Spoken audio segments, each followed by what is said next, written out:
Hello everyone, and very good afternoon. Before we start with the today's class, let's wait for some 1 minute for students to join. Yes, let's give them some time. And after that, I will start.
Start with the today's class.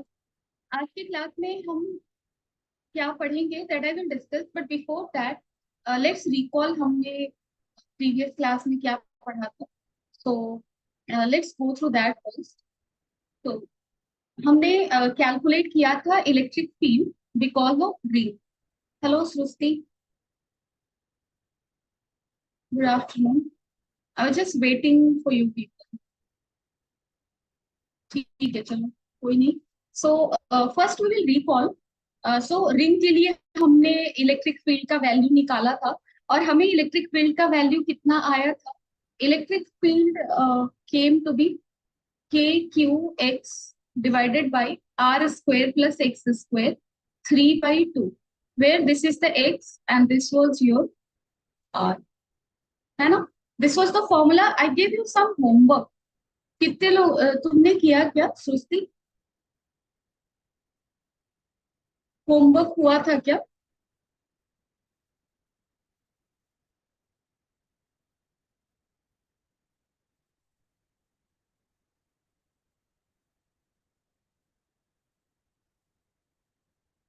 Homework happened और not, या फिर कोई दिक्कत हुआ solve करने में, हो नहीं पाया?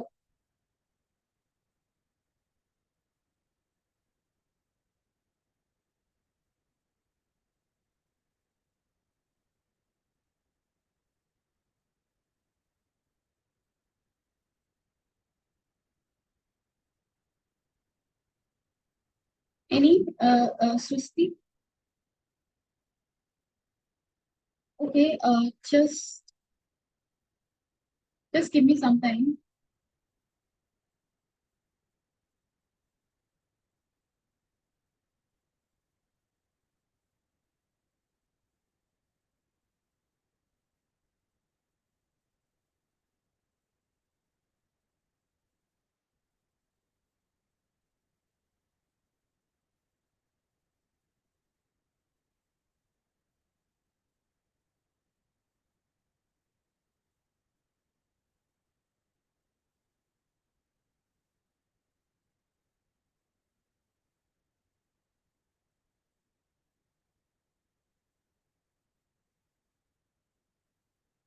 Okay done.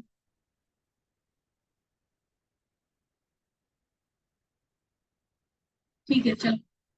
So we did this thing, right?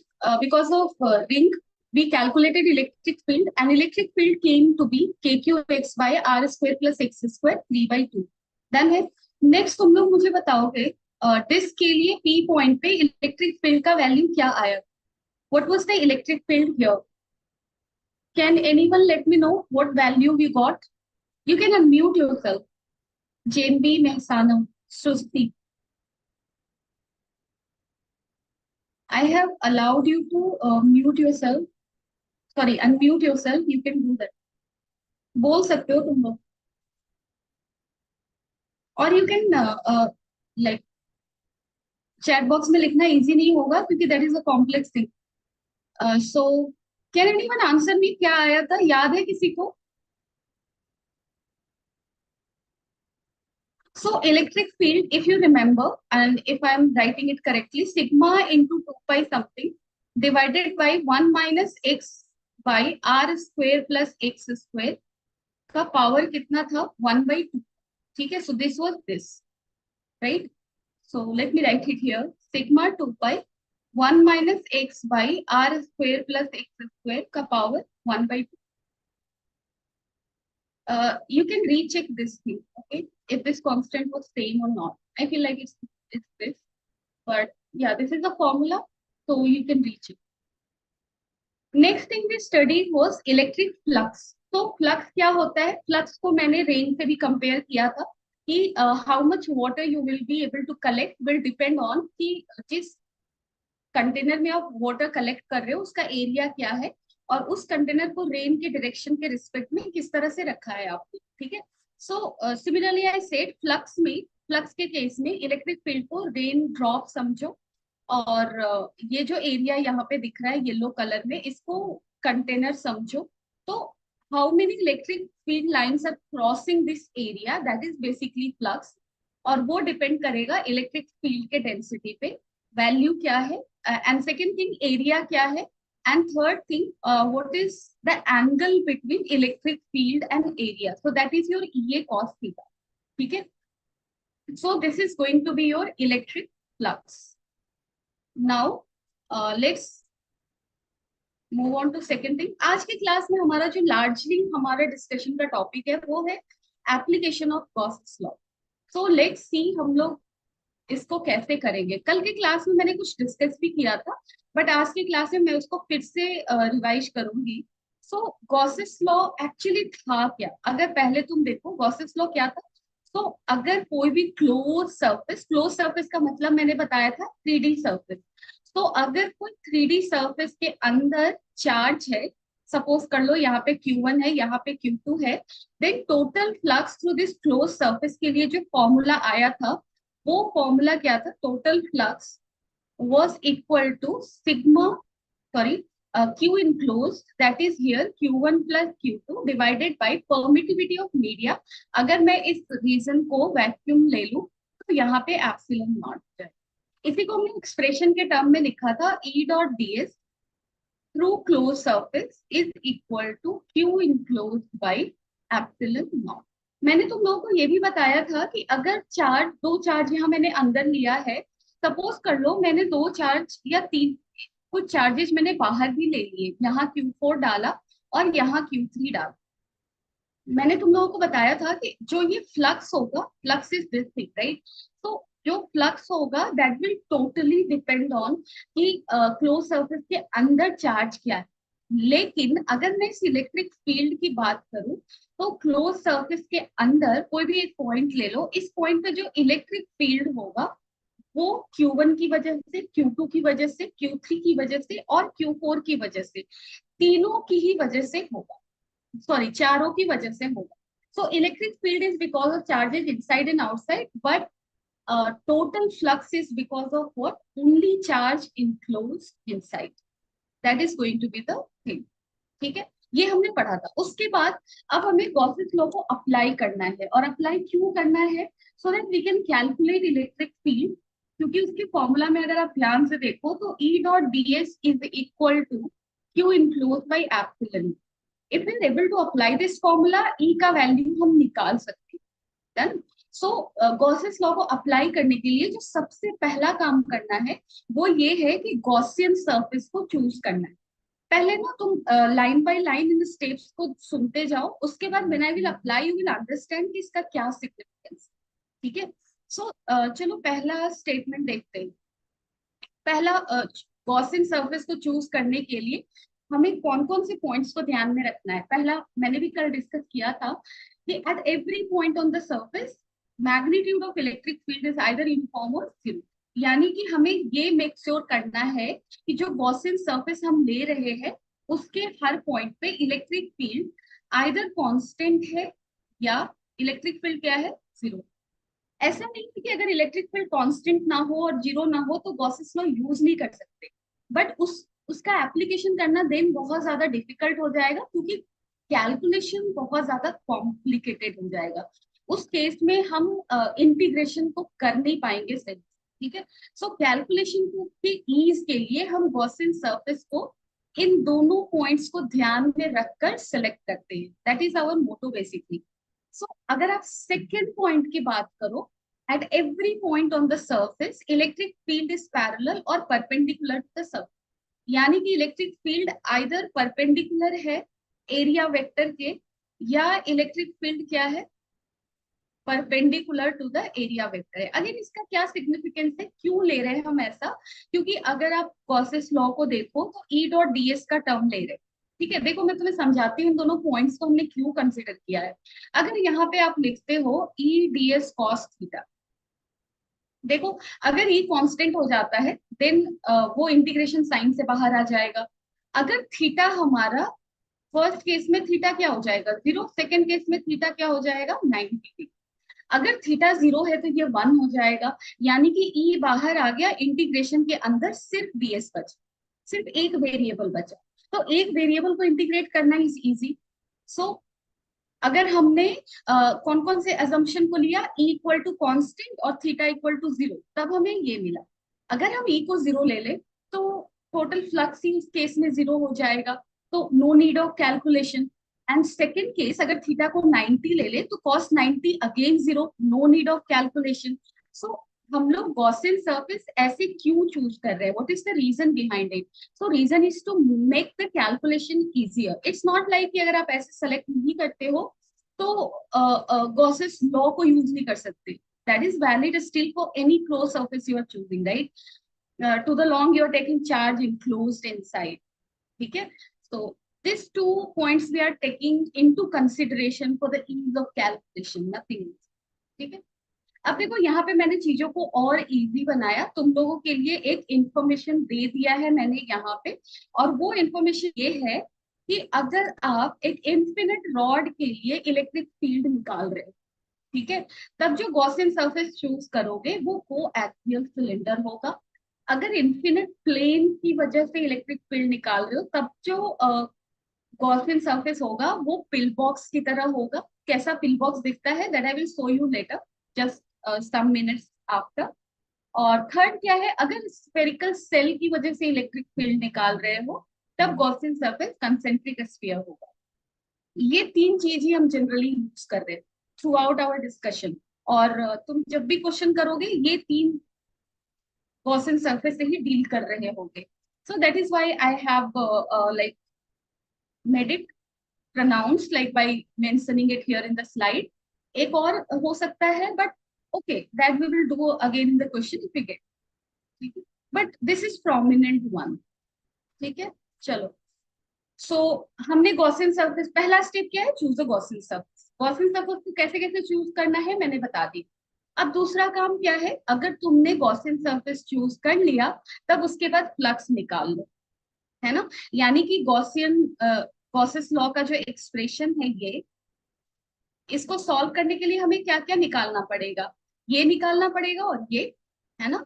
तो सेकेंड स्टेप कह रहा है कि फ्लक्स निकाल लो। ठीक है, थर्ड स्टेप कह रहा है कि गॉसियन सरफेस के अंदर कितना चार्ज इनक्लोज्ड है आप उसको निकाल लो। सो तीसरा step is this. Now we will apply all these three steps and we will calculate electric field because of infinite rod and then because of infinite seed and then because of charge enclosed inside solid sphere hollow on the surface of hollow sphere and all that. ठीक है, तो चलो सबसे पहले मैंने एक ऐसा rod लिया है जो कि इन्फिनिटली लॉन्ग है, और क्या है, और इसमें पॉजिटिव चार्ज है। अब देखो इसमें छोटी छोटी चीजें ना समझना बहुत जरूरी होता है to crack big big things. यहाँ पे मैंने ऐसा क्यों लिया कि लाइक रॉड इन्फिनिटली लॉन्ग ही है, why is not finitely long. ठीक है, तो अगर आप ध्यान से देखो, सपोज कर लो मैंने कोई फाइनाइट लेंथ लिया है, ठीक है। सो या फिर इससे भी पहले तुम एक चीज समझो, यहाँ पे सपोज प्लस क्यू चार्ज है, यहाँ पे भी प्लस क्यू चार्ज है, और यहाँ पे भी प्लस क्यू चार्ज। अगर आप इलेक्ट्रिक फील्ड बनाओगे तो इसके फील्ड लाइंस को ये रिपेल करेगा और ये भी रिपेल करेगा, यानी कि इस फील्ड लाइन को ये वाला चार्ज क्या करेगा, खुद से दूर, यानी कि ये चार्ज ऊपर का जो चार्ज है चार्ज 1, वो सेकेंड चार्ज को इधर की तरफ मोल्ड करना चाहेगा, है ना। यानी कि फर्स्ट चार्ज की वजह से सेकेंड चार्ज का electric field line downward dip करना चाहेगा, and because of third charge second charge का जो इलेक्ट्रिक फील्ड है वो अपवर्ड डिप करना चाहेगा, वॉट एवर यू से। और अगर इन दोनों का इंटरेक्शन सेम है इन मैग्नीट्यूड, तो ये इलेक्ट्रिक फील्ड लाइन ना तो डाउनवर्ड डिप होगा ना ही अपवर्ड डिप होगा, वो क्या हो जाएगा, स्ट्रेट लाइन होगा, है ना। क्योंकि उसको जितना नीचे की तरफ फोर्स फील हो रहा है उतना ही ऊपर की तरफ फोर्स फील हो रहा है, तो फील्ड लाइन क्या रह गया, स्ट्रेट रह गया। डन। लेकिन अगर मैं फर्स्ट चार्ज की बात करूं, तो फर्स्ट चार्ज को सेकेंड चार्ज भी रिपेल कर रहा है, थर्ड चार्ज भी रिपेल कर रहा है, सो इसका इलेक्ट्रिक फील्ड लाइन ऐसा होगा। सिमिलरली थर्ड का इलेक्ट्रिक फील्ड लाइन ऐसा होगा। मिडिल का इलेक्ट्रिक फील्ड लाइन का टेंडेंसी है कि वो स्ट्रेट लाइन जाएगा, और इसी को हम फ्रिंज इफेक्ट कहते हैं। किसको फ्रिंज इफेक्ट बुलाते हैं हम, फ्रिंज इफेक्ट का मतलब होता है कि जो कॉर्नर पे चार्जेस है उनका जो इलेक्ट्रिक फील्ड है वो स्ट्रेट लाइन ना होके कर्व हो रहा है, and that is called fringe effect. तो आप ध्यान से देखो, अगर ये फाइनाइट लेंथ ऑफ रॉड है तो इसके इलेक्ट्रिक फील्ड को अगर दिखाओगे तो कहीं मिडिल में इधर स्ट्रेट होगा, लेकिन जैसे ही मिडिल से तुम अप जाओगे या मिडिल से डाउन जाओगे, इलेक्ट्रिक फील्ड लाइंस कर्व होने लगेंगी, यानी कि फील्ड लाइन स्ट्रेट लाइन नहीं होगा, and in that case field line का डायरेक्शन अलग अलग है, तो हमें सॉल्व करने में बहुत मुश्किल होने वाला है। क्योंकि गॉसेस लॉ का जो एक्सप्रेशन है E dot D S, electric field का डीएस के साथ एंगल, वो भी हमें देखना है। अगर ई का डायरेक्शन हर पॉइंट के लिए चेंज होने लगेगा तो ये निकालना बहुत मुश्किल होता है। इसलिए हमने क्या लिया, इन्फिनिटली लॉन्ग वायर लिया, क्योंकि इसका लेंथ इनफाइनाइटली लॉन्ग है। व्हाट विल हैपन, इसके कोई भी रीजन को अगर तुम लेते हो तो यहाँ पे इलेक्ट्रिक फील्ड लाइन स्ट्रेट होगा, almost there is high chance कि दे आर व्हाट स्ट्रेट, क्योंकि इसका कोई एंड ही नहीं है, fringe effect is not there, and that is why I have taken here infinitely long wire. Now what you need to do is, अब आप देखो, अब मुझे कैलकुलेट करना है electric field because of infinitely long wire. तो मैं Gaussian surface पहले चूज करूंगी। पहला स्टेप क्या है, स्टेप 1 क्या है, गॉसियन सरफेस चूज करना। और मैंने लिखा था गॉसियन सरफेस इसके लिए क्या लोगे, गॉसियन सरफेस इसके लिए लोगे सिलेंडर, कोएक्सियल सिलेंडर। तो you do one thing, what is that one thing, एक काम करो, इस पॉइंट पे इलेक्ट्रिक फील्ड हमें निकालना है ना, पी पॉइंट। तो जिस पॉइंट पे इलेक्ट्रिक फील्ड निकालना होता है ना, हमारा गॉसियन सरफेस भी उसी पॉइंट से पास करता है। तो इस पॉइंट से पास करता हुआ एक सिलेंडर बनाओ, जिसके एक्सिस पे क्या है, जिसके एक्सिस पे रॉड है, ठीक है, ऐसा कुछ बनाओगे। डन। सो गॉसियन सरफेस देखो, ऐसा बनाने से फायदा क्या हुआ, क्यों कोएक्सियल सिलेंडर ही ले रहे, क्योंकि देखो यहाँ पे इलेक्ट्रिक फील्ड लाइंस ऐसे ही है ना, और ये कर्व सरफेस है, कर्व सरफेस का एरिया वेक्टर किधर होगा, इसका एरिया वेक्टर भी इधर है ना, कर्व सरफेस का। सो यहाँ पे angle between electric field and area vector is what, 0 degree. उसी तरह से अगर तुम टॉप और बॉटम सरफेसेस की बात करो, तो टॉप सरफेस का एरिया वेक्टर इधर है और इलेक्ट्रिक फील्ड इधर है, इन दोनों के बीच का एंगल क्या हो गया, 90 डिग्री। और मैंने बोला भी था कि कन्वीनियंटली अगर तुम्हें गॉसियन सरफेस चूज करना है तो मेक श्योर कि थीटा आइदर 0 हो या 90 हो। सो यहाँ पे जो हमने कोएक्सियल सिलेंडर लिया है उसके पास दो सर्फेसेस है। एक है कर्व सरफेस और दूसरा है तुम्हारा बॉटम एंड टॉप, राइट। सो एक के लिए थीटा 0 है और दूसरे के लिए थीटा क्या है, 90। पहला पॉइंट ये भी था कि इलेक्ट्रिक फील्ड आइदर 0 होना चाहिए या इलेक्ट्रिक फील्ड कांस्टेंट होना चाहिए। तो देखो सिलेंडर का हर पॉइंट ये रॉड से, इस रॉड से कितने डिस्टेंस पे है, इतने डिस्टेंस पे है, सेम डिस्टेंस पे है, राइट। सो इलेक्ट्रिक फील्ड हर पॉइंट पे क्या होना चाहिए, by symmetry, constant. So both these things are getting fulfilled, and that is why I've taken coaxial cylinder as Gaussian surface। ठीक है, चलो अब इसको डील करते हैं। तो यहाँ पे क्या होगा, let's calculate it now. So Gauss's law, flux, second step क्या था, फ्लक्स कैलकुलेट करो। तो यहाँ पे ये कैलकुलेट करना है तुम्हें। तो पहले इसको कैलकुलेट करो, ठीक है, दैट इज फ्लक्स। तो देखो यहाँ पे जो हमने गॉसियन सरफेस लिया है उसके पास कौन कौन से सर्फेसेस है, एक कर्व सरफेस है, चलो उसको मैं फर्स्ट सरफेस लेती हूँ। एक टॉप सरफेस है, इसको सेकंड लेती हूँ, और ये है बॉटम सरफेस, इसको थर्ड लेती हूँ, है ना। अब मुझे ये बताओ फर्स्ट सरफेस के थ्रू फ्लक्स क्या होगा। तो फर्स्ट सरफेस के लिए इलेक्ट्रिक फील्ड का वैल्यू समझ लो क्या है, ई है, सपोज कर लो हर पॉइंट पे इलेक्ट्रिक फील्ड का वैल्यू कर्व सरफेस के लिए क्या है, ई। सो फाई वन का वैल्यू क्या होगा, E into area, that is 2 pi. Radius, radius क्या लेंगे, जितने डिस्टेंस पे हमें इलेक्ट्रिक फील्ड निकालना है, आर डिस्टेंस पे निकालना है, 2 पाई आर। और सपोज कर लो एल लेंथ ऑफ रॉड और L is the length of cylinder. तो इसका कर्व सरफेस एरिया ये हो गया, इनटू एंगल डालोगे cos 0, and that is equal to how much, E into 2 pi R L. उसी तरह से फाई टू निकालोगे तो क्या होगा, फाई टू के केस में क्या हो रहा है, theta is 90 degree. So here flux will be 0 because angle between electric field and area vector is how much, 90 degree.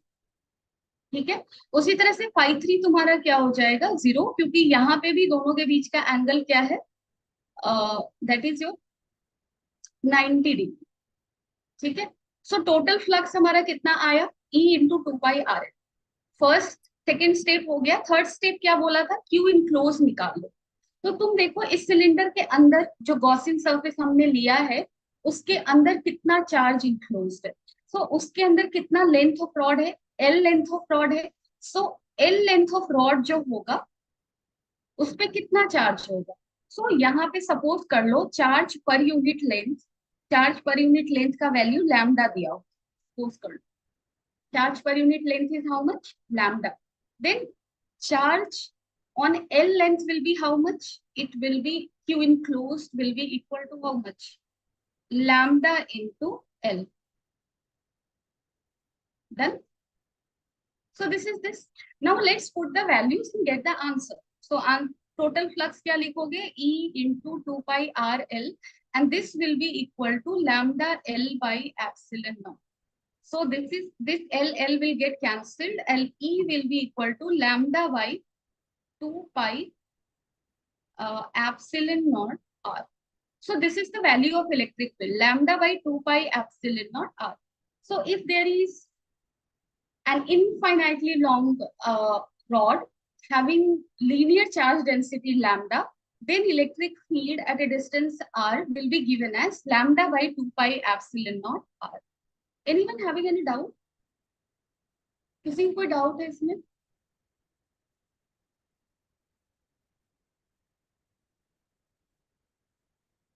Anyone having doubt?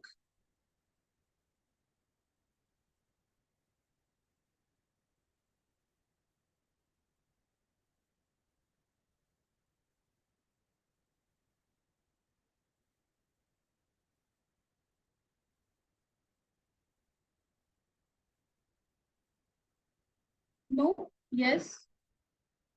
Let me know.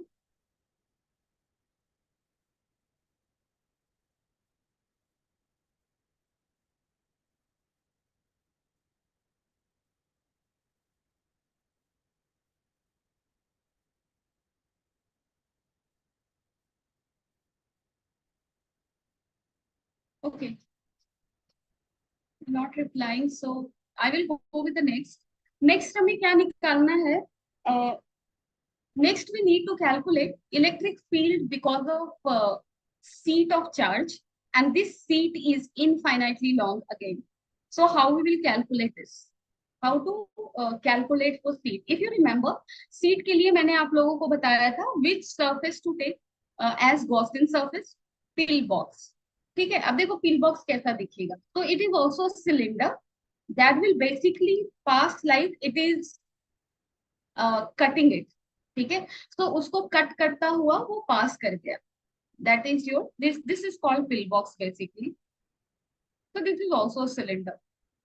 Then अब देखो हमने क्या लिया, हमारे पास क्या है, यहाँ पे एक सीट है.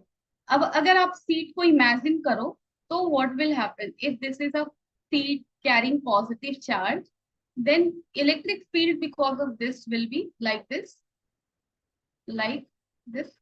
This is a positive charge. Let's say this is a non-conducting seat. This is what sort of seat? Non-conducting. Non-conducting seat का क्या meaning है? और later on I will tell you conducting seat के लिए. So conducting और non-conducting seat के लिए how we will calculate. पहले तो हमें ये देखना चाहिए कि दोनों में difference क्या है. तो चलो मैं अभी बताती हूँ difference क्या होगा. जैसे look at this phone.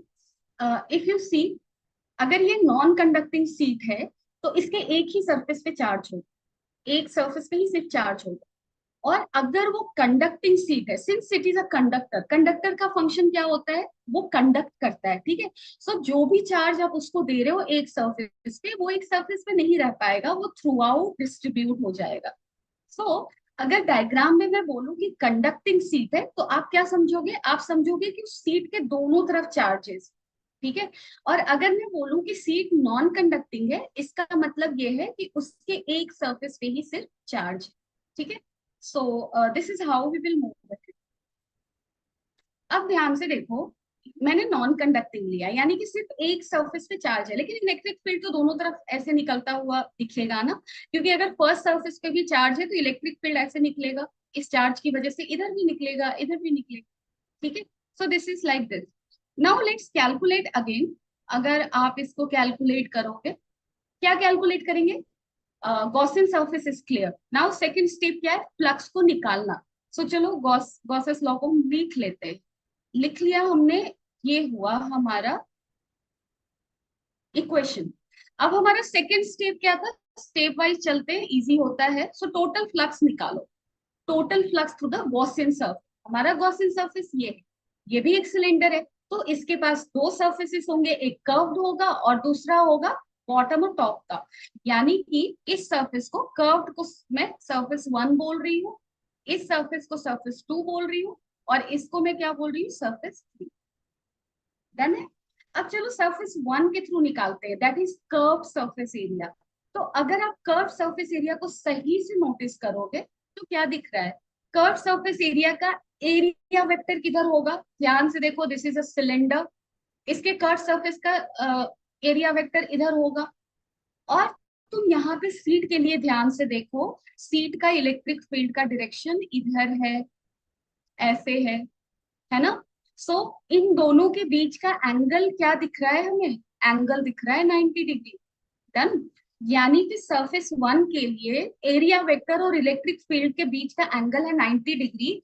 तो फ्लक्स का वैल्यू आप क्या लिखोगे, फ्लक्स का वैल्यू आप क्या लिखते हो, ई डॉट डी एस और E dot A, right. Done. So यहाँ पे क्या लिखोगे, ई ए कॉस 90, क्योंकि एंगल है 90 डिग्री, हो गया 0. So flux because through surface 1 is what, 0.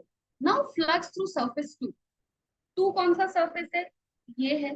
ठीक है, और सपोज कर लो इसका एरिया कितना है, सपोज कर लो इसका रेडियस है स्मॉल आर. सपोज कर लो कितना रेडियस है, स्मॉल आर. तो इसका एरिया का वैल्यू क्या होगा, पाई आर स्क्वायर. और इसका एरिया वेक्टर किधर होगा, अगर आप ध्यान से देखो तो इस सिलेंडर का एरिया वेक्टर इधर है ना, और इलेक्ट्रिक फील्ड भी इधर है. यानी कि दोनों के बीच का एंगल कितना जा रहा है, 0 डिग्री. और अगर दोनों के बीच का एंगल 0 डिग्री जा रहा है तो फ्लक्स क्या होगा, यहाँ पे फ्लक्स क्या लिखोगे, यहाँ पे फ्लक्स का फॉर्मूला डालोगे E.A। डन। तो ध्यान से देखो, क्या इस सरफेस के हर पॉइंट पे इलेक्ट्रिक फील्ड का वैल्यू कांस्टेंट होगा? यस। क्योंकि ये वाला जो पोर्शन है वो सीट से कांस्टेंट डिस्टेंस पे है। ये एरिया सीट से कांस्टेंट डिस्टेंस पे है, तो इलेक्ट्रिक फील्ड भी क्या है? कांस्टेंट है। यानी कि ई कांस्टेंट है, तो ई लिख लो, एरिया कॉस जीरो। ठीक है। तो this is your this thing. तो this is E A. Pi square मैंने नहीं लिखा, डायरेक्ट अभी ए लिख रही हूँ। फाइव थ्री कितना होगा? फाइव थ्री भी सेम एज फाइव वन हो, फाइव टू होगा, है ना? क्योंकि यहाँ भी एरिया वेक्टर आउटवर्ड नॉर्मल होता है, मैंने कल डिस्कस किया था। तो this is area vector, this is electric field, and since this area is at a constant distance from the sheet, electric field का वैल्यू कांस्टेंट होगा, थीटा जीरो है। तो फाइव थ्री क्या होगा? E A cos zero. तो that is E A. तो total flux हमें मिल गया, E phi one plus phi two plus phi three. अब थर्ड स्टेप क्या था? क्यू इनक्लोज को निकालना, इसके अंदर चार्ज कितना है। तो आप पिल बॉक्स को ध्यान से देखो, पिल बॉक्स उसको कट करके अंदर से बाहर की तरफ गया है। डन। तो हमारे सीट के सिर्फ एक साइड पे चार्ज है, दोनों साइड पे नहीं है, क्योंकि मैंने कौन सा सीट लिया है? मैंने लिया है नॉन कंडक्टिंग सीट।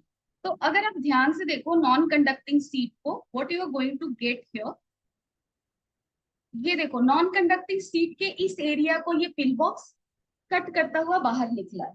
डन है। सो सीट के इतने एरिया का चार्ज, सीट का इतने एरिया का चार्ज किसके अंदर है? पिल बॉक्स के अंदर है ना? सो पिल बॉक्स सिंस सीट, देखो ये हाथ देख लो, ये हाथ है, ठीक है, और पिल बॉक्स ऐसे एंटर करके बाहर की तरफ निकला है, तो ऐसे कट किया इतना एरिया, इस रीजन, सीट के इस रीजन से इतने एरिया में वो चार्ज को कंटेन कर रहा है। इधर तो कोई चार्ज नहीं है क्योंकि नॉन कंडक्टिंग सीट है। So total charge inside the pill box कितना होगा? इतने एरिया को ही के ही चार्ज को ले पा रहा है ना? तो अगर charge per unit area sigma है, तो सिग्मा इंटू ए। तो क्यू इनक्लोज भी हमारा निकल गया, कितना होगा? सिग्मा इंटू ए। डन है। तीनों स्टेप कंप्लीट हो गया। अब हमें करना क्या है? अब हमें कुछ नहीं करना, सिंपल है, सारे वैल्यूज को एक साथ रख देना है। किसी को डाउट है तो बताना। सो टोटल फ्लक्स कितना होगा? टू ई ए, और क्यू इनक्लोज कितना है? Sigma A by epsilon naught. So electric field कितना हो गया? Sigma by two epsilon naught. This is going to be the electric field value.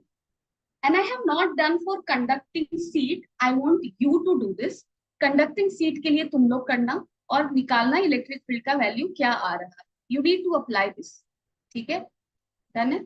तो क्योंकि तुम लोग ऑलरेडी समझ चुके हो कि कंडक्टिंग सीट का क्या मतलब होता है और गॉसियन सरफेस क्या लेना है, so if you know you can easily apply. Done है। किसी को डाउट है so far? Anyone having any doubt? चलो let me know if you have. Anyone facing any issue in understanding? कुछ समझ नहीं आ रहा हो तो बताओ।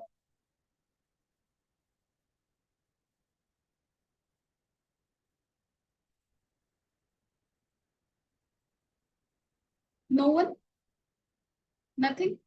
सृष्टि, JNB, Mehsana, you people are from the beginning, so let me know कोई दिक्कत है तो।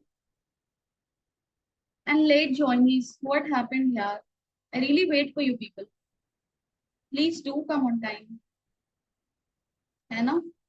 It creates a Sorry, healthy madam. environment. Yeah, I really wait for you people. It's okay, but time से आना है ना? Okay, madam. Okay.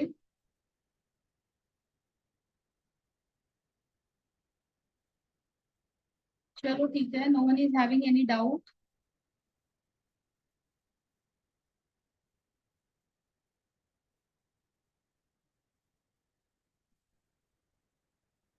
चलो ठीक है, so let's move ahead with another calculation. So now non conducting solid sphere, अब देखो बहुत इजी हो जाएगा हमारे लिए कैलकुलेट करना। और गॉसेस लॉ को अप्लाई करना टू कैलकुलेट इलेक्ट्रिक फील्ड। ये कैसा क्वेश्चन है, यहाँ पे नॉन कंडक्टिंग सॉलिड स्फीयर है, इसके पास पॉजिटिव चार्ज है, सपोज कर लो इसका चार्ज डेंसिटी, मुझे कोई आउटसाइड पॉइंट पे इलेक्ट्रिक फील्ड निकालना है at point P at a distance are.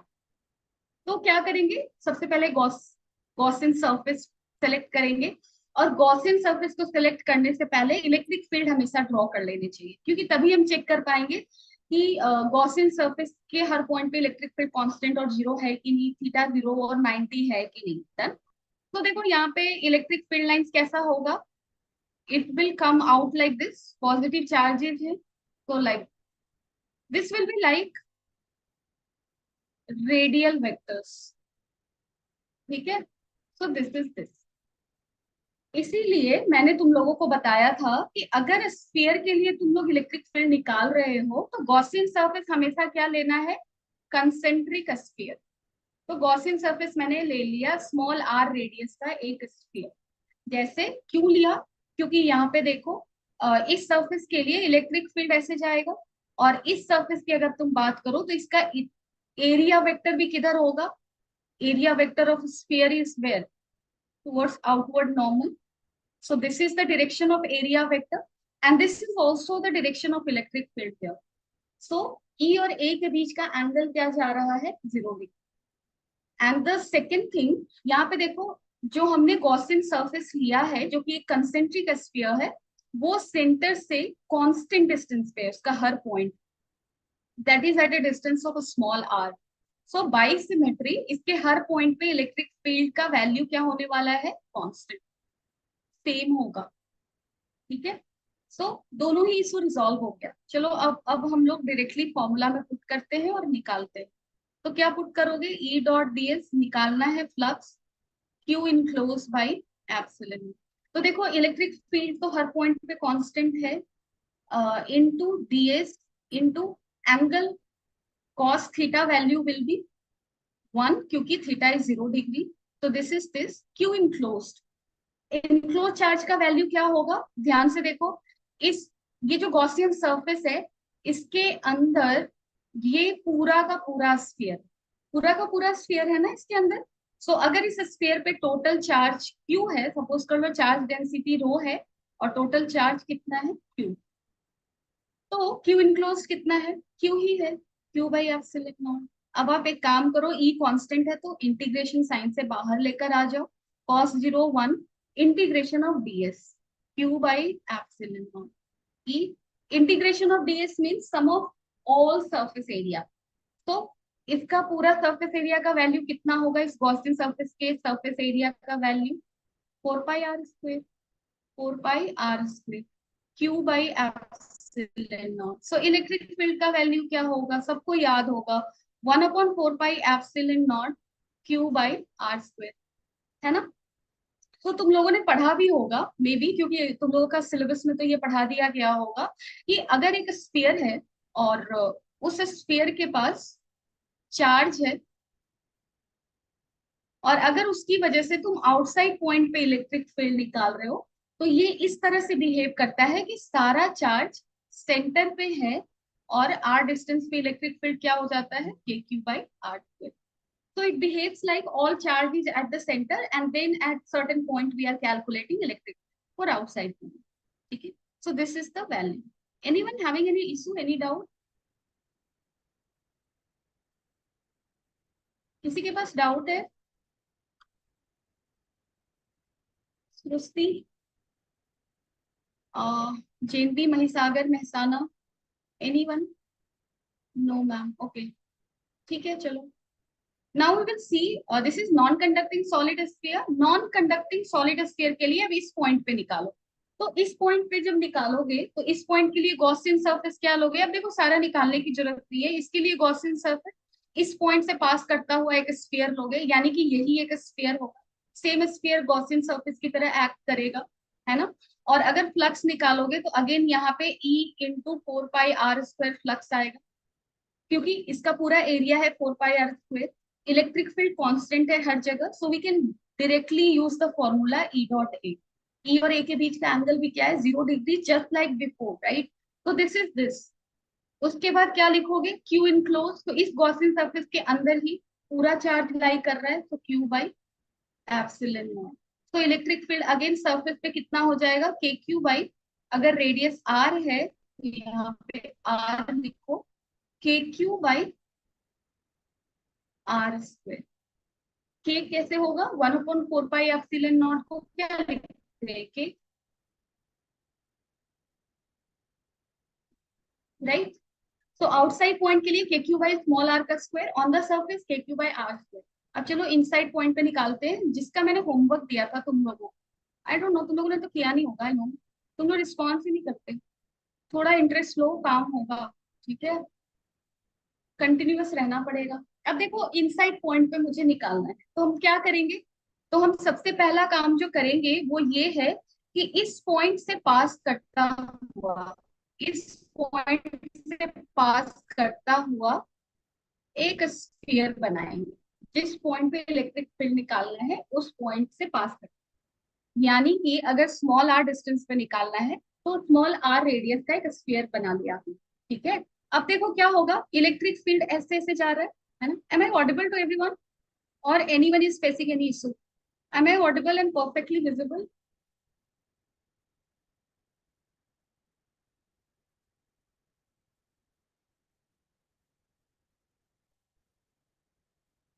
Okay done है, थैंक यू। सो ऐसा होगा, डन है। So theta is equal to zero, theta क्या है तुम्हारा, ओके, थीटा क्या है तुम्हारा, इलेक्ट्रिक फील्ड और एरिया वेक्टर के बीच का angle, sorry that is not 90 degree, this is 0 degree, वो था पैरेलल ना, क्योंकि एरिया वेक्टर क्या होगा, नॉर्मल टू द स्फीयर, और इलेक्ट्रिक फील्ड भी along the normal to the sphere है, so theta is what, 0 degree. And then theta is this, okay, area vector और इलेक्ट्रिक फील्ड के बीच का एंगल अगर थीटा है, तो यहाँ पे थीटा का वैल्यू 0, डन है। गॉसियन सरफेस के हर पॉइंट पे इलेक्ट्रिक फील्ड क्या होने वाला है, constant.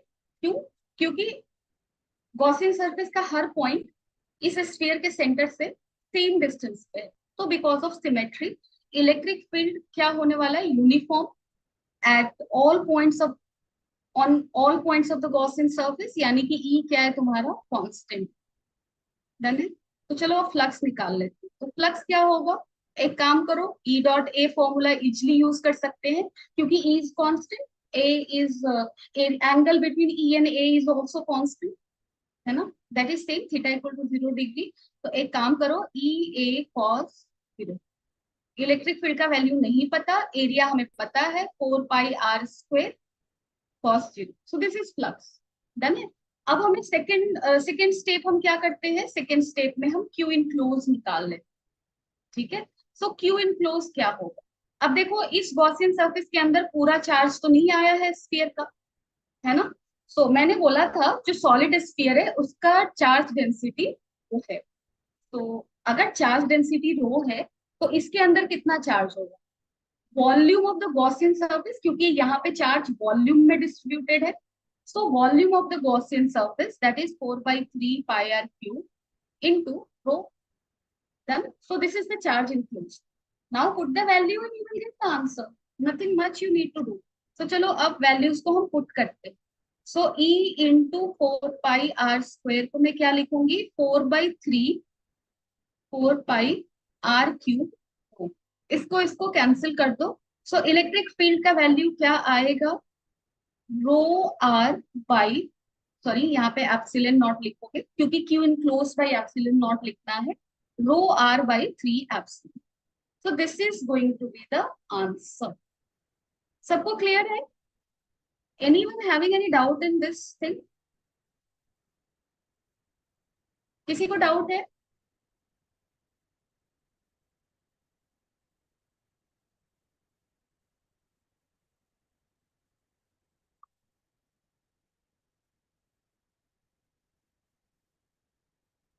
Anyone, let me no.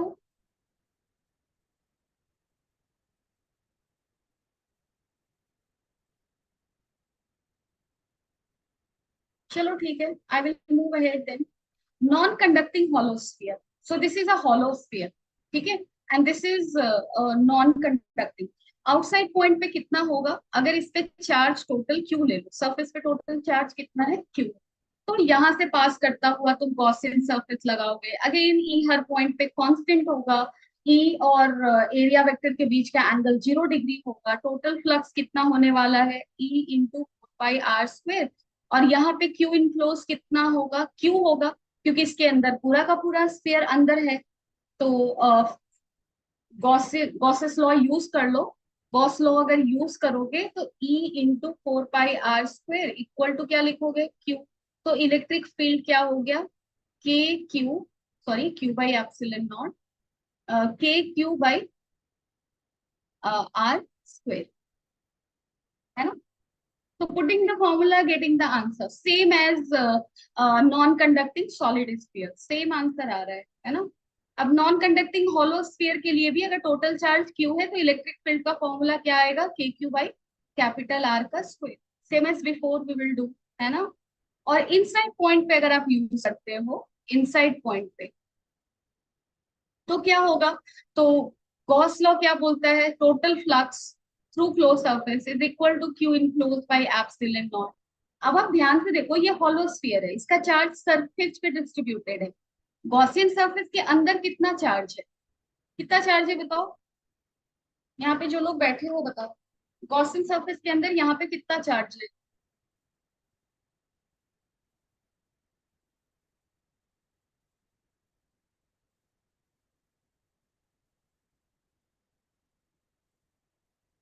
Anyone who can answer.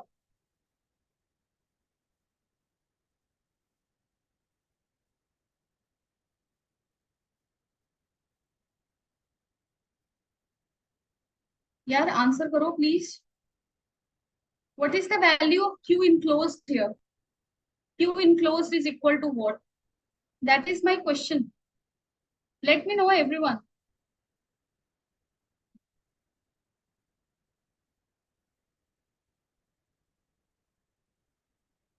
क्या आंसर आ रहा है ये बताओ।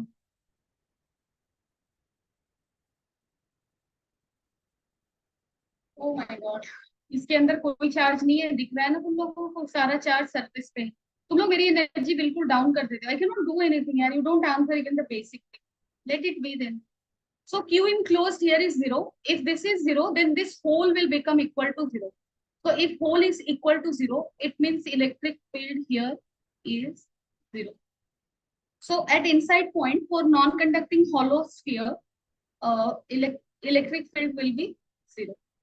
Now if you talk about जैसे नॉन कंडक्टिंग हॉलो स्फीयर के लिए हमने पढ़ा, अब ये भी पढ़ा, ठीक है। सो कंडक्टिंग सॉलिड स्फीयर हो या कंडक्टिंग हॉलो स्फीयर हो या नॉन कंडक्टिंग हॉलो स्फीयर, तीनों के लिए फॉर्मूला सेम होता है, रिमेम्बर। जैसे तुम्हारा स्फीयर कंडक्टिंग हो या नॉन कंडक्ट, अगर वो हॉलो है तो उसका सारा का सारा चार्ज कहाँ होगा, सरफेस पे होगा, और अगर चार्ज सरफेस पे है तो सेम फॉर्मूला जाएगा। आउटसाइड पॉइंट पे इलेक्ट्रिक फील्ड क्या होने वाला है के Q by R square, surface पे क्या होगा के क्यू बाई कैपिटल आर का स्क्वेयर, और इनसाइड पॉइंट पे क्या होगा।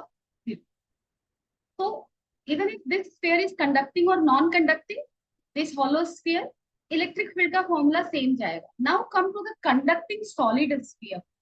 तो कंडक्टिंग सॉलिड स्फीयर की अगर बात करो ना, तो हम लोग आगे के क्लास में पढ़ेंगे कि अगर एक कंडक्टर को तुम चार्ज देते हो, मैंने इस कंडक्टर को पॉजिटिव चार्ज दिया सपोज, ठीक है, इस कंडक्टर को पॉजिटिव चार्ज दिया, तो कंडक्टर का ये प्रॉपर्टी है कि वो अपने अंदर चार्ज को नहीं रखता है, वो सारे के सारे चार्ज को कहाँ भेज देता है, सरफेस के ऊपर भेज देता है। क्यों भेजता है we will read that letter, लेकिन अभी के लिए तुम इतना समझो कि इसके अंदर में कोई चार्ज नहीं बचेगा, ये सारा का सारा चार्ज कहाँ जाएगा, सरफेस। यानी कि ये जो कंडक्टिंग सॉलिड स्फीयर है उस केस में भी इसके पास वॉल्यूम है, लेकिन ये वॉल्यूम में चार्ज नहीं रख सकता because it is a conductor, इसका सारा का सारा चार्ज कहाँ रहेगा, सरफेस पे। So though it is a conducting solid sphere, it will behave like a hollow sphere, क्योंकि इसका सारा चार्ज कहाँ है, सरफेस के ऊपर, ठीक है। सो इन तीनों के लिए फॉर्मूला क्या होने वाला है, सेम।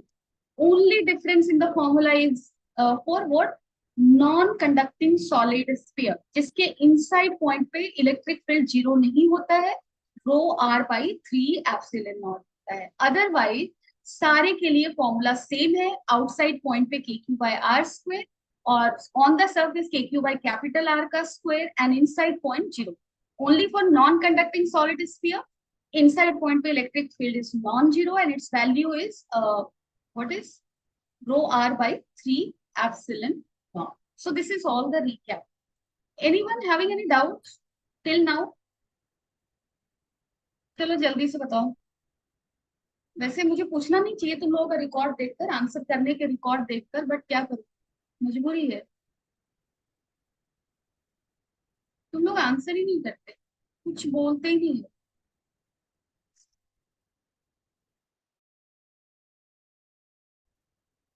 हमने अभी तक क्या क्या पढ़ा? हमने कूलम्स लॉ पढ़ा, force due to multiple charges पढ़ा, उसके बाद हमने इलेक्ट्रिक फील्ड पढ़ा, electric field because of continuous charge distribution पढ़ा और कैलकुलेट भी किया। After that we studied electric flux, we applied Gauss's law. Done, to this part we have come. Now I will take you through electric field, sorry, electric potential. ठीक है, तो हमारा next topic क्या होने वाला है? Potential energy of a system of charge. और ये टॉपिक ना बहुत इजी होगा। कैसे? चलो देखते हैं। Just little bit of force into displacement work done, यही कॉन्सेप्ट है, कुछ भी नया नहीं है। ठीक है, so now let's start doing this potential energy of a system of charge. Let's forget the topic, let's dive into the concept. Suppose कर लो तुम्हारे पास यहाँ पे एक प्लस क्यू चार्ज है, ठीक है, एक प्लस क्यू चार्ज, और तुम्हारे पास यहाँ पे कोई एक प्लस स्मॉल क्यू चार्ज है, और इन दोनों के बीच का separation infinite. Done, so they are infinitely separated. और अगर इनके बीच का सेपरेशन इनफिनिट है, इन दैट केस इन दोनों के बीच का इंटरैक्शन क्या होगा? जीरो, क्योंकि फोर्स कूलम्स लॉ के अकॉर्डिंग अगर तुम फोर्स लगाओगे तो k q q by r का square and here r is infinity, in that case it will become what? Zero. So no force is acting. Then, but if you will bring it closer to the plus q charge, अगर आप इसको close लाओ, अब इसको close लाओ, suppose कर लो r जो है वो इंफिनिटी के बराबर नहीं है, r is not equal to infinity, यानी कि q और स्मॉल q के बीच में फोर्स लग रहा है ना? और अगर फोर्स लगेगा, अगर ये थोड़ा पास आया, फोर्स लगा, तो कैसा फोर्स लगेगा? दोनों का चार्ज सेम नेचर का है, रिपल्सिव फोर्स लगेगा, यानी कि नेचुरली प्लस क्यू चार्ज इस स्मॉल क्यू चार्ज को खुद से दूर भेजेगा, यानी कि वो उसको पास नहीं आने देगा, है ना? तो अगर मुझे इन दोनों इसको यहाँ पे लाकर बैठाना है, सपोज कर लो इससे कितने डिस्टेंस पे, स्मॉल आर डिस्टेंस पे लाकर बैठाना है इस स्मॉल क्यू चार्ज, तो क्या ये अपने आप होगा? नहीं होगा। अपने आप क्यों नहीं होगा? क्योंकि प्लस क्यू और स्मॉल क्यू के बीच में रिपल्सिव फोर्स है, वो उसको दूर भेजेगा, और हमारा टास्क क्या है? उसको पास लाना। तो हम सॉरी, हमारा इंटरेस्ट क्या है? उसको पास लाना, तो हमें काम करना पड़ेगा, है ना? हमारा ये टास्क हो गया। It won't happen naturally, so we need to do work on it.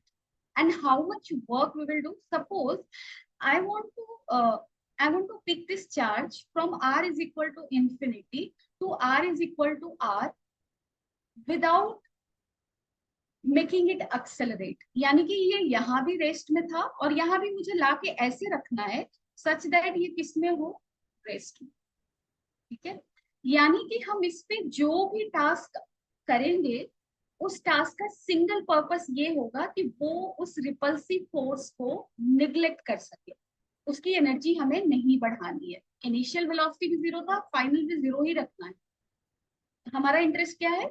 इसको यहाँ से यहाँ रेस्ट की पोजीशन में ही लाकर रख देना, यानी कि जो भी टास्क करेंगे वो इसकी एनर्जी को नहीं बढ़ाएगा, वो सिर्फ ये काम करेगा कि इस पे एक्टिंग नेचुरल रिपल्सिव फोर्स को बिकॉज ऑफ प्लस क्यू उसको वो निग्लेक्ट करेगा। तो इसका मतलब ये है कि इस पे रिपल्सिव फोर्स किधर लग रहा है? इधर, इधर, because of electric field of charge capital Q. तो हमें इस पे same amount of charge sorry force इधर लगाना हो, ऑपोजिट, है ना? सो स्मॉल क्यू इंटू ई, और जैसे जैसे ये स्मॉल क्यू चार्ज पास आएगा इसकी इलेक्ट्रिक फील्ड वैल्यू भी क्या होगी? बढ़ती जाएगी, तो हमें ज्यादा फोर्स लगाना होगा kind of, but always what will happen, electrostatic force will be equal to force getting applied by me. ठीक है, तो कितना वर्क करोगे, हम इस पे कुछ काम कर रहे हैं, क्योंकि I am applying certain force on it, Q E amount of force I am applying, और इस फोर्स को अप्लाई करने की वजह से ही ये यहाँ पे आकर बैठेगा विथ v इक्वल टू 0। सो मैंने जो चार्ज पे वर्क किया, वो वर्क कहाँ जाएगा, इसकी वेलोसिटी तो नहीं बढ़नी है, काइनेटिक एनर्जी नहीं बढ़नी है, तो हमने जो उस पर वर्क किया वो डेफिनेटली काइनेटिक एनर्जी को तो नहीं बढ़ाएगा, तो वो एनर्जी डिस्ट्रॉय तो होता नहीं है। सो कहाँ जाएगा ये बताओ, कोई बता सकता है मुझे कहाँ अपीयर होगा। हमने एक एक्सटर्नल फोर्स दिया रिपल्सिव फोर्स को कैंसिल करने, लेकिन फोर्स तो लगाया ना, और उस फोर्स की वजह से हमने उसको डिस्प्लेस भी किया, इन्फिनिटी से स्मॉल आर सेपरेशन पर लेकर आई हूँ, तो I have applied some external force and I have done some work on it. तो मैंने, अगर तुम किसी चीज पे वर्क करते हो तो उसकी एनर्जी किसी न किसी फॉर्म में तो चेंज होगी, काइनेटिक तो नहीं चेंज हो रही, क्योंकि मैंने बोला वी को जीरो ही रखना है। सो कौन सी एनर्जी में दिखेगा वो, ये बताओ, anyone having any idea. Gravitation अगर याद है तो बताओ, अगर थोड़ा बहुत भी याद, तो कौन से फॉर्म में अपीयर होगा बताओ। हम्म, और वर्क डन कितना आएगा, वर्क डन कितना आएगा। चलो ठीक है, सो यहाँ पे ये जो वर्क डन है वो इसके पोटेंशियल एनर्जी में अपीयर करेगा, क्योंकि पोजीशन चेंज हुआ है, तुम लोग पढ़े होगे 11th क्लास में। Potential energy is all about configuration, configuration means तुम कहाँ हो, कैसे हो, सिंपल, तुम्हारा पोजीशन क्या है। So potential energy has to do with configuration and kinetic energy has to do with your velocity. यहाँ पे हमने उसके पोजीशन को चेंज किया है, initially both charges are at infinite separation and finally they are at small r separation, configuration had changed, and to bring out this change we have done some work, that work will get stored in the form of certain energy, that is your potential energy। ठीक है, so that potential energy we will calculate in the class tomorrow, और उस potential energy का value certain आएगा, that I will explain। ठीक है, लेकिन तुम लोग खुद से भी करने की कोशिश करना। वर्क डन कैसे लिखोगे, यहाँ पे work done by external force will be equal to what, will be equal to कितना होगा बताओ, क्यू ई, पहले तो ऐसे लिखोगे एफ डॉट डी आर, और एफ का वैल्यू कितना होने वाला है, this force will be equal to electrostatic, क्योंकि हमने इक्वल एंड ऑपोजिट फोर्स लगाया है with respect to the electrostatic force acting. तो यहाँ पे एफ का वैल्यू क्या लिखोगे, के q q by are square at certain separation small r, suppose इसको आर वन ले लो, ठीक है, समझने में ज्यादा डन है। तो this is the external force, और एक्सटर्नल फोर्स इधर है, डिस्प्लेसमेंट भी इधर कर रहे हो, वर्क डन क्या होने वाला है, so work done k q q by are square d r cos zero, this will be the work done by external. ठीक है, सो टोटल वर्क डन कैसे निकालोगे, इसको इंटीग्रेट करो, इनिशियली आर क्या है इन्फिनिट, फाइनली आर क्या है, in tomorrow's class I will discuss further. ठीक है, so this is how we will approach, कि अगर हमारे सिस्टम में दो से ज्यादा, एक से ज्यादा चार्ज रखा हुआ है, तो उस सिस्टम का सर्टेन पोटेंशियल एनर्जी भी होगा, क्योंकि एक चार्ज के पास दूसरे चार्ज को स्टैटिक पोजीशन में रखने के लिए कुछ ना कुछ उस पर वर्क हुआ होगा, जो कि उस सिस्टम के पोटेंशियल एनर्जी में स्टोर हो जाएगा। ठीक है, so that we will do in the next class. Anyone having any doubt before I close the class.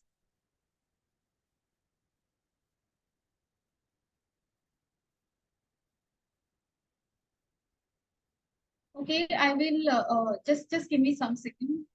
I have launched the poll. Please यहाँ पे आंसर करो, ठीक है।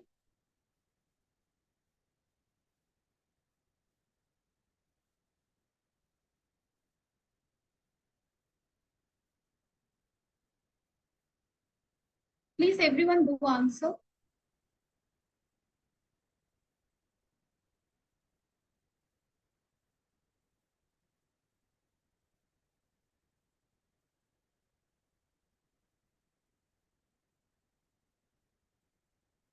कुछ लोग और आंसर कर दो, अच्छा है। This is for your benefit only.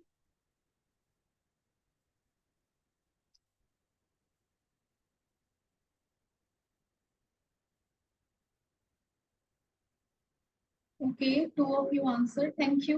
Thank you so much. And it's really helpful. चलो, let me end the poll here. Thank you so much. Okay, आप लोग अच्छे से पढ़ाई करो। जो भी होमवर्क पहले दिया था उसको भी कंप्लीट करो सही से। And do discuss doubts in the class, do ask some questions, be more in a talkative mood for good reasons. ठीक है, चलो, everyone take care of yourself and bye bye.